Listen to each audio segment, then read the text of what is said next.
अस्सलामुअलैकुम नाज़रीन, धरती टीवी में भली कार मां आहियां मंज़र अज़ीज़। सब खां पहिरां शामिल कंदासीं हिन वक़्त जूं हेडलाइंस।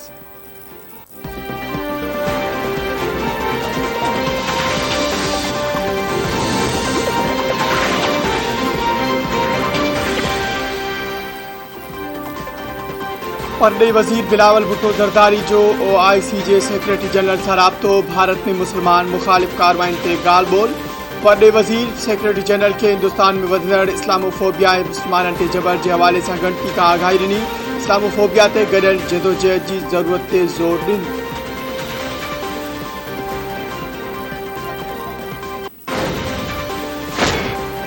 अॻूणे सदर आसिफ अली ज़रदारी चयो आहे त पाकिस्तान खे कणिक में ख़ुदि मुख़्तियार बणाइण PP ऐं इत्तेहादी हुकूमत जी पहिरीं तरजीह आहे।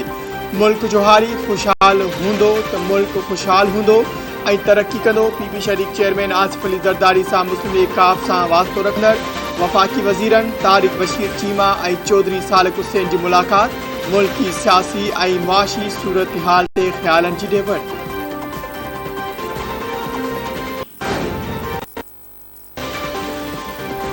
पाकिस्तान जे चीन खे $2 अरब कर्ज़ जी वापसी जे मुद्दे में हिकु भेरो ॿीहर वाद जी दरख़्वास्त।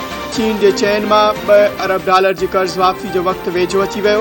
हुकूमत नए माली साल जी बजट में $4 अरब चीन जे कर्ज़ में घटि $3 अरब IMF खे कर्ज़ शामिल न कयो वियो। वज़ीर आज़म शहबाज शरीफ बाज़ाब्ता तौर चीनी हुकूमत खे $2 अरब कर्ज़ वापसी जे मुद्दे में वाद जी दरख़्वास्त करे छॾी।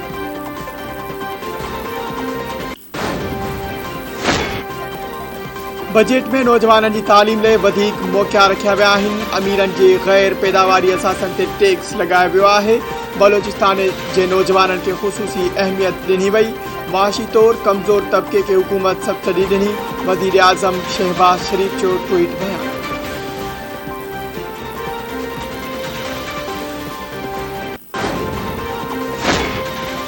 FIA जो क़ौमी असेंबली जे स्पीकर चौधरी परवेज़ इलाही जे पुट मोनिस इलाही ख़िलाफ़ जांच जो फ़ैसिलो। ज़रियनि मूजिब मुस्लिम लीग काफ जे MNA ख़िलाफ़ मनी लॉन्ड्रिंग केस में जांच कई वेंदी। FIA शाहिदियूं गॾु करे वरितियूं।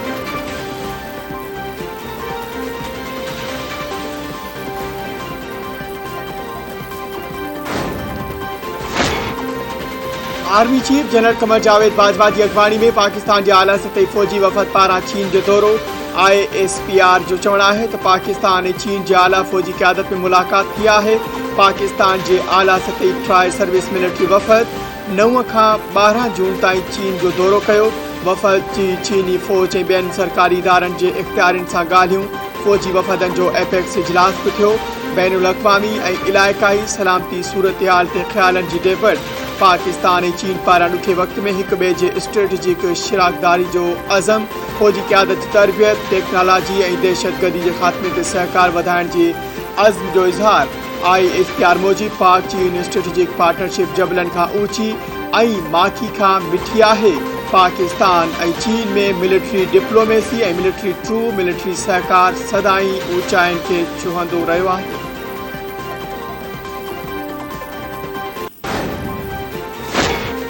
परॾेही वज़ीर ऐं पीपुल्स पार्टी जे चेयरमैन बिलावल भुट्टो ज़रदारी पाबंदी पियल TTP सां ॻाल्हियुनि ऐं दहशतगर्दी बाबति मामला पार्लियामेंट में बहस हेठि आणण लाइ 3 रुकनी कमेटी जोड़े छॾी।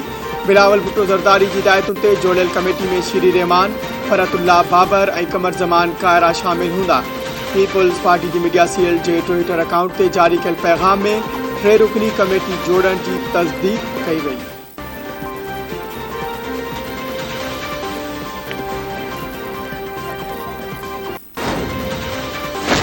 भानसीदाबाद भरिसां 2 धुरियुनि में झेड़े दौरान 2 ॼणा मारिजी विया, 1 ज़ख़्मी। ॻोठ शाह शकरगंज में रिंद बिरादरी जी 2 धुरियुनि में घिटी न ॾियण वारे मामले तां छेड़ो थी पियो। फायरिंग में रजब रिंद ऐं जुम्मन रिंद क़तल थी विया।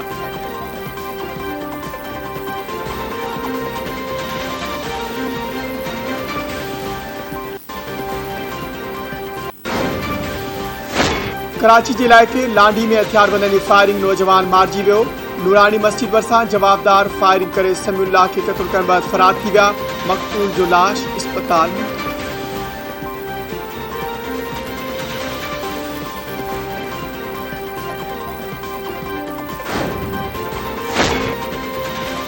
भोजपुर वेझो झेड़े में एक ॼणो मारिजी वियो, 4 ज़ख़्मी। ॻोठ इसहाक निंदवाणी में निंदवाणी बिरादरी जी ॿिनि धुरियुनि में कारहें तकरार तां झेड़ो थी पियो।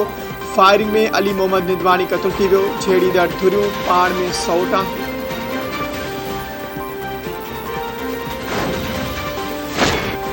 हैदराबाद के इलाइक़े कासमाबाद में फ्लैट मां कानून के शागिर्द जो लाश हथ।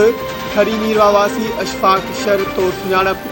पुलिस नौजवान जो मर्द अस्पताल मुंतकिल करे छॾियो।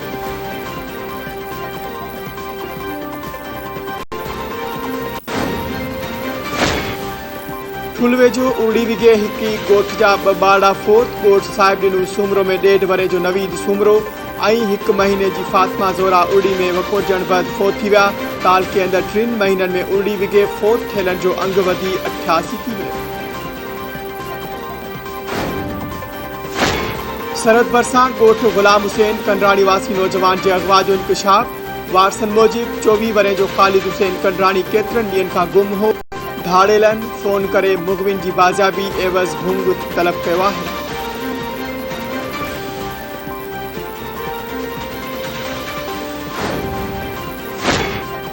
ऐं पाकिस्तान वेस्ट इंडीज़ विच में 3 मैचुनि जी सीरीज़ जी आख़िरी वनडे मैच। आंधारी सबब रोकियल रांदि ॿीहर शुरू। पाकिस्तानी टीम जे मेहमान टीम ख़िलाफ़ बैटिंग जारी। शाहनवाज़ ॾहाणी वनडे में डेब्यू करे वरितो।